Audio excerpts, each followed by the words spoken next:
really, when we get our nutrition correct, that's when we get better sleep. And sleep is absolutely key for our mental health. You know, I know a great deal of people I'm working with at the moment come to me and their main presenting complaint is, I can't sleep. And when you really start to break everything down and look at the diet, the lifestyle habits, the gut health, you know, they're all so interconnected.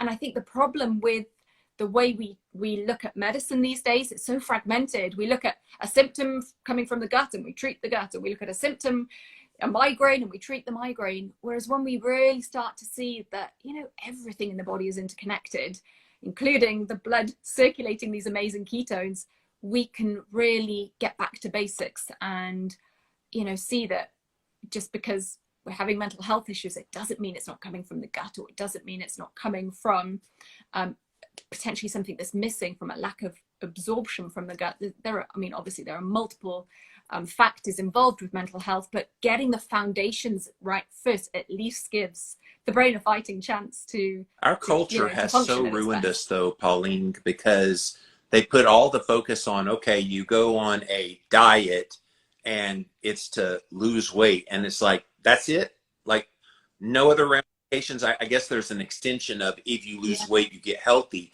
I think that's backwards. I think you eat and you live your life in such a way, and you take vitamins and do all the things that are your health modalities to get healthy. Weight loss is just a side effect of that. But if we put the emphasis on health, I guess it's not as sexy as, oh, you lost 12 stone, you know, and that's easier to sell to people than, oh, you're going to lower your A1C from 7.2 to 5.4, and you're going to be able to come off your diabetes medications. Maybe that sells to some people, but they'd rather lose the weight than get healthy. Yes. Yeah, I completely agree. And I think it's only when you really start to recognize how good feeling healthy actually feels that it's life-changing. And I think at that point you start to let go a little bit of the control that a lot of people feel around looking a certain way and fitting into a certain kind of box, and it becomes more about you know, how do I feel today, and what does my life, what's my experience of life with myself, the relationship I have with myself, with my food, with the world around me. And that really comes back to becoming connected with you and becoming connected to the world around I you often as well. wonder what my university experience would have been like back 20, 30 years ago when I was in college in a ketogenic state. Like I would have run circles. I could go back now and run circles around most of those kids. So it's amazing. Like it's powerful. And yet how do you convince clients of the brain health when all they want to do is lose weight? All they want to do is be out of pain. You know, those things are important to them, and you want to honor that. But how do you convince them of the brain health? It's not something that a lot of people, I guess, aspire for. I do. I love my brain health. I love how the brain works, the memory, like all the aspects of that, which is why I constantly, it's why when you said you wanted to talk about this today, I'm like, yes, I want to talk about it. How do you convince people that aren't interested in it to get interested in it? You know, I personally think that with brain health, it's only something that you maybe value when you start to lose. Because again, a lot of the individuals I work with come to me when they start losing health or a bit further down the line.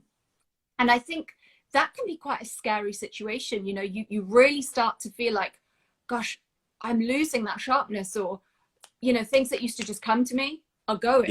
Your memory might be the first thing. And then, you know, that kind of, you start losing words, or that fear of, wow, is this the beginning of some sort of dementia or neurodegenerative kind of condition? And so I think it's something that people think about later, like that it's going to happen to them much later in life. Now, I'm like you, Jimmy. I love to think about how I can optimize my brain. I want to be, you know, sharp. I'm in my 40s now, and decade on decade, I just want that sharpness to keep coming.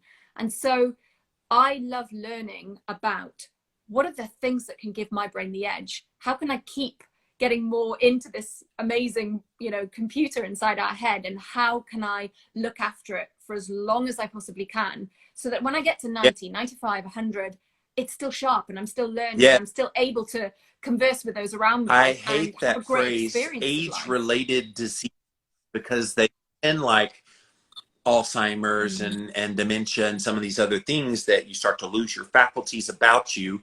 The American president is a fine example of that. Unfortunately, I mean, it's true. So it's where we are. And so, but it's not age related. I think it's nutrition and lifestyle related, and how you treated yourself, and have you Yes. done, I don't want to ask you some of the things that you do to preserve your brain health, but like, let's stop calling it age related disease. It's nutrition and lifestyle related. Yes. Absolutely. I couldn't agree with you more. You know, there are genetic predispositions. However, we absolutely know that long before, as we mentioned at the beginning, long before there's any clinical manifestation of Alzheimer's or dementia, there are these states of hypometabolism, so that the brain cells are not able to use glucose in the same way. So that brain cell then starts to die. It essentially it almost becomes in a hibernated state. Now, what's really interesting is those neurons can still use ketones. So when individuals with Alzheimer's or insulin resistance, and there's areas of insulin resistance, particularly in the brain, and you see this in women with polycystic ovarian syndrome, you see this in pre-diabetics, when they're given ketones, exogenous ketones or MCT, it changes their cognitive function. And this is why really ketones could be a therapeutic approach to neurodegenerative conditions, but it's not. It's not currently seen as a therapeutic approach, and it really is a shame, because it could be not just I remember preventative, but being actually at as a a treatment. conference with a bunch of doctors, and they were all nerdy and everything. And they had a speaker talk about ketones, and he said, if I was having a heart attack, I would want them to pump ketones directly into my heart. And I was, whoa. Like, it just hammered home the therapeutic effects of this. Not that it would necessarily be a miracle or anything, because if it was truly that miraculous, they would have already figured out a way to implement it. But I think about things like cancer or diseases that in certain applications for certain circumstances, ketone bodies would be a godsend. Absolutely. Well, Mary Newport wrote a fabulous book. I'm sure you're aware of her work, and her husband. I was the one with that actually got her Alzheimer's to start putting coconut oil in her husband's oatmeal. She was feeding him, and I interviewed her on my podcast. Wow. And wow, I never thought about adding coconut oil as a MCT precursor. Well, I always thought that was cool. She said I was the one that helped her kind of put that on her radar screen. Well, that was a genius move. It really was, because she then recognized the benefit of using the full spectrum fats in coconut as well as the MCT. And from that research, she was able to really measure the spike in ketones, and how using it with the coconut oil kept the baseline levels of ketones higher for longer, rather than the kind of 90-minute spike and then the big drop. So, she then went on to really research in detail how, yes, MCT oil is fantastic, but when used with coconut oil, particularly when you're looking at improving the brain function, you get the benefits of the longer chains as well, which can help support things like the astrocytes within the brain. So, we all know quite a lot about MCT as, an oil we put in our coffee, but actually coconut as a whole food is incredibly rich in nutrients, from the medium chains to the long chains as well, and they all play their role in supporting brain health. And that's why you don't hear about too many unhealthy levels. people along the equator, where there are lots of coconuts. And I remember cruises before where you get to go to the Bahamas and in the different parts of the Caribbean, and they're yeah, man, you want some coconut, man? And whole one there you can like drink out of, and then crack it open and eat the meat out of. It's amazing. It's kind of a superfood that's underrated. Yes, and it gets such a bad name. You know, it frustrates me when you hear nutritionists and dietitians talking about, you know, it's high in saturated fat and it's bad for you. And, you know, there's still a lot of bad science related to coconut, and, you know, coconut will increase your cholesterol.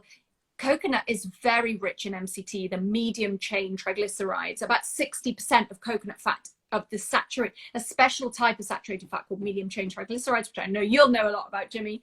But for those of you who are listening in, medium chain triglycerides are a very important part of the coconut that gives it these wonderful health benefits. And rather than being digested like some of the longer chain fats are, it goes via the portal vein straight to the liver, where it's converted into ketones and gives you this instant access of ketones. So it's a great way of increasing your baseline of ketones without, you know, having to necessarily fast or go low carb. If if that's not your lifestyle choice at the moment, you can increase your baseline ketone levels by eating certain foods and adding certain oils like MCT oil, or increasing your coconut consumption, which is what Mary Newport did. Yes. With And actually I and convinced the her to lower oil. the carbs, not to add the coconut. That's what it was. So she came on the show. She said, I put coconut oil on his oatmeal. I said, get rid of the oatmeal, still oil, and eggs, and see what happens. That's what it was. I knew there was something. That's right.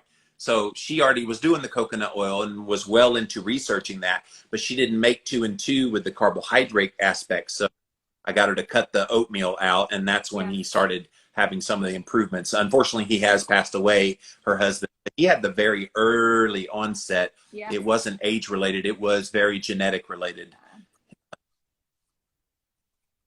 It was, but he saw some incredible improvements. I mean, he really did, when particularly when he had the ketone esters. That was when he really saw incredible, to the point where he was not allowed to enter certain trials because he was considered too far clinically down the road. And then as he had these huge improvements when he started using MCT and coconut oil and the ketone esters.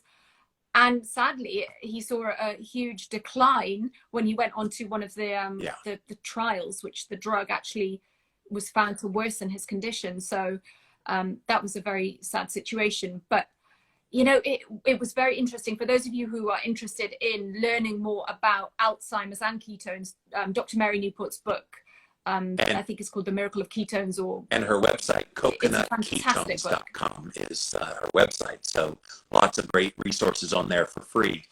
But yeah, I have tried, by the way, the ketone esters. Ugh. So gross. This little I got some in there actually, and every once in a while I'll just pop one. But I've actually done some tests in the midst of, and I'll test ketones every 15 minutes to see how rapid the rise is. And I'll start at like 0.8, and then 15 minutes later it'll be 1.4, 30 minutes later it'll be 2.7, 45 minutes later it'll be like 3. It just keeps going high, high, high. And in the meantime, my brain is just going crazy. I literally feel like flames are coming out the top of my head. And man, it's like jet fuel ketone. Like if I was going to go into a test where I needed a recall, I'd be like chugging that stuff and be like, all right, let's go. Let's do this. I mean, it really is. It's quite incredible. I personally don't take ketone salts, ketone esters. I take MCT oil, and I'll take that in the morning with my coffee. But I think, and I'm sure you agree with this, Jimmy, that the longer you do this lifestyle, the longer you and give yourself that time to adapt, to go low carb, then to start intermittent fasting, then to do longer fasts, and then to, you know, really commit to it and do it in a way where you're not kind of, I'll take the pizza on the weekend and I'll get back on it on Monday. For me, it's like smoking. I'm not a smoker, and it's same with gluten and grains. I don't eat gluten or grains. They're just not part of my life. And so if I'm having a cheat day, so to speak, it'll just be, you know, a higher carb bar of chocolate or something. It's not, I still wouldn't go for the Domino's or the McDonald's. And so when you're when you've done this for a while, you do find that your baseline ketones become so